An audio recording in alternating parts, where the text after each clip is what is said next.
How's it going, y'all? Aiden Anderson here with the Moscow Minutes. I am privileged to be here at the Latah County Fair.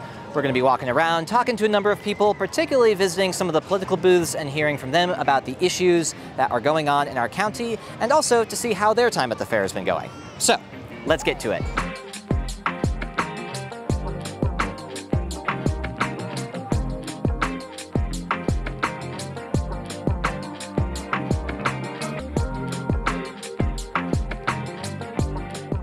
This is day 2 of the fair, and we'll be wrapping up about halfway through. How have things been going for you guys so far at the booth? They've been going great. People have been open to having conversations. Some have known about the proposition and are, ready to make their decision. Some have not been aware of it at all. People have been very cordial and civil, so that's been great. It's just nice to be able to have the conversations. Well, today is my first day at the booth. Yesterday I just got to go have fun at the fair. And so we've just had a few people stopping by and asking for information or asking for yard signs because they can pick them up here if they want to instead of having them delivered. I think that it's been going really, really well. We've had a lot of people stop by the booth, a lot of people interested in ranked choice voting, and we've been talking to them about that and why it's a bad idea for Idaho. But there's been a lot of people that have taken a lot of our signs, and it's just a lot of energy on it. And as far as having fun at the fair, what's your favorite thing to do here? I love to look at all the 4-H animals, and I just like to go through and see, I don't know, they're very cute, and it's really fun to see all the kids with their animals and what kind of awards they get and the funny names they name them, and I just like that part.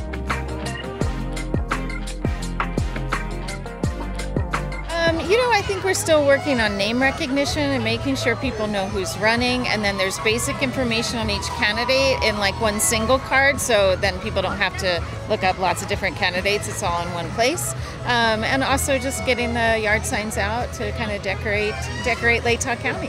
I think the biggest goal, because we have ranked choice voting on the ballot, was to inform people about what ranked choice voting will do for us here in Idaho, and how bad it was in other states that have tried it and how they're trying to get away from it. So that was our biggest goal, is to make sure that everyone's aware of the information. We're just trying to get the word out and the explanation. We're hearing and seeing misinformation, or what I would interpret as misinformation. I guess it's all in how you see things. Knocking on doors, telephoning, just trying to be visible and answer people's questions as best we can. Have conversations with our neighbors and such. So go to the website. Yes, Proposition 1.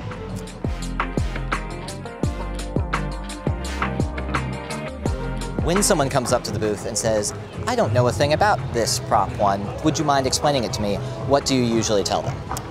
I usually say that we're looking at opening in the primaries because I'm not a registered Democrat or Republican, so in the primaries I'm not able to participate except for in the Democratic Party. It's open. Republican Party, for instance, you're not allowed unless you're a registered Republican. So my understanding, there's about 270,000 of us that are not registered, so we're not able to participate in selecting who's going to be on the ballots. So this would open it up, and anyone who is qualified to be on the primary ballot would be listed. You could have a party's letter, Republican, Democrat, Libertarian on there or not. I would go in and pick my candidate that I choose for senator or county commissioner, whatever. This does not include the presidential. It would just be for Idaho offices. Okay. The winner of that then would go on to the November ballot. Then in November, that's when the ranked choice comes in. I may select in ranked choice, first, second, third, fourth, the candidates that I would like for, say, senator. But it's not that I get 4 votes. I go my first choice for senator, my second choice, my third choice, my fourth choice. If I only want to select one choice, that's all I choose. Then the ballots are tallied up, and you have who comes in first, second, third, and fourth. If someone has 50% of the vote or more, they win that position. If there's no one with 50% or more, then the person who was in fourth place is eliminated. If I voted for that fourth place person, I don't lose my voice in that position. That person is dropped out. My vote then now goes to my second choice, and that is added in. Okay. So until you have a person with 50%, you keep going. So if no one wins on that, then my third choice. What it allows is you to continue to have a say in the process. You're compromising. You didn't get your first choice, but okay, I don't care for that person, but this person would be okay with me. What I think it helps do is that the candidates will have to talk to all constituents, not just a certain base part, and makes us as constituents and as candidates to maybe compromise and try to listen to each other on what can we all do together. So one thing that people have been asking us a lot about, because people want to know about it, is Proposition 1. Yeah. That's the big ticket item that a lot of people are either noticing for the first time or noticing a lot. Would you mind giving us your perspective on Proposition 1, why it's good or bad for Idaho? What do you think about it? Well, I think propositions in general, these voter petitions are a kind of the voters' last-ditch efforts to get something done. And so I think it's important that they're allowed to go forward and that we respect however is voted.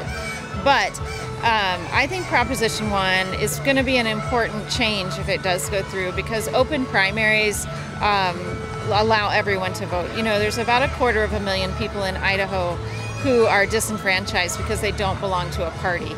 And so I think that the open primaries initiative is really key to giving everybody a voice. Well, I think the easiest way to put it is that it takes away the one person, one vote concept. When you look at the way that ranked choice voting is laid out, it comes in with the jungle primary. And the jungle primary would allow 30, 40, however many people on the ballot, and then you take the top 4 vote getters. That means that you could have someone with only 10% of the population voting for them that ends up on the general ballot. And then they could win the whole election, and they've only got 10% of the votes. And that's kind of a problem that I see with it. Any last words for the people of Latah County, and where can they reach you to find out more about your campaign? I just hope everybody comes out and enjoys the fair and eats elephant ears like I have done. And you can find out more information on my campaign at votejuliaparker.com. I think what I'd say is be sure that we're paying attention of what's going on, because there's a lot of misinformation that's being sent out there. We need to make sure that we understand the different issues, the different candidates, and reach out and if you have any questions, reach out and talk to us. Excellent. And as for reaching out, where can they reach you? So my website is mitchellforidaho.com. I've also got an email, which is bmitchell@mitchellforidaho.com. And then my telephone number's out there as well at 208-596-5001. And that is the gist of the conversations that we had here at the Latah County Fair. We hope that you guys got an opportunity to enjoy the fair this weekend as much as we did. I'm Aiden Anderson, and this is the Moscow Minutes. We'll catch you next time.